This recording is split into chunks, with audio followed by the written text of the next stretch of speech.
Hey, this is Darren from Property Prosperity. I just thought I'd have a bit of a chat to you today about trying to find the next property hotspot. And I'm actually in the process of writing up an article, just trying to, rather than actually just telling you where the next, suburb or the next area it is that's, going to boom, I suppose. What I thought I'd do is actually teach you how to do it yourself. So I'm in the process of writing up an article at the moment. I just thought I'd get on here quickly. Obviously, if it's something you're interested in, click on the like button. I really appreciate that. And obviously, if you know someone that's interested in property or investing or developing or whatever, then click on the share button because I'm sure they'll get some use out of it as well. So what I want to talk about is the thing to understand. It's important to understand it's not just what's going to boom next or trying to pick the market. I suppose really when you are investing in property, it should really be a blend between short-term investing as well as long-term investing. And I suppose if you don't know what I mean by that, then long-term investment's really just buying and holding, is hanging on to and waiting for the market to go up. So when you're looking at doing a long-term investment, that's really going to be determined by supply and demand. So really, if lots of people want to buy there and there's not a lot of supply, then over time the market's going to go up. We don't necessarily know when it's going to go up, but at some point in time it's going to go up.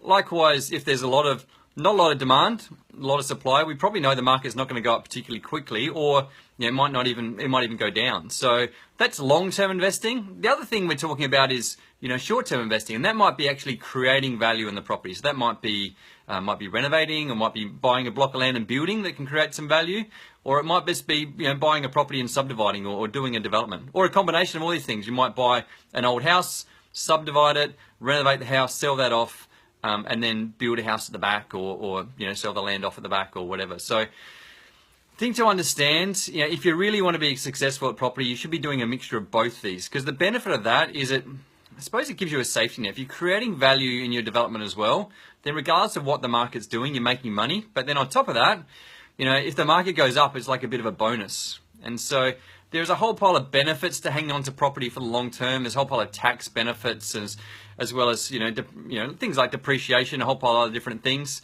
And obviously you've got the fact that when you hold a property, when you're buying and selling properties all the time, it can be quite expensive. So you don't really want to be buying and selling too often, because every time you sell, you got to pay real estate agent fees, and every time you buy, you got to pay stamp duties. So the less you can buy and sell, the better, really, because straight away you're saving yourself money. So hopefully that makes sense. Hopefully you understand why it is a bit of a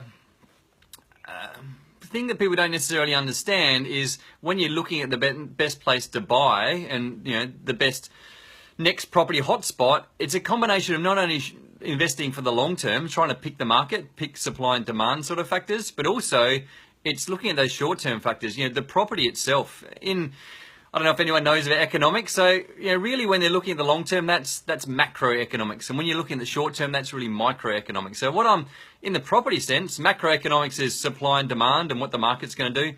Microeconomics is actually what that individual property is going to do. So that's what I want to have a talk about today. And that's what I want to write my article about. And so if it makes sense and if you want to hear more about it, then click on the like button. If you think someone else might be interested in finding out about it, then click on the share button as well.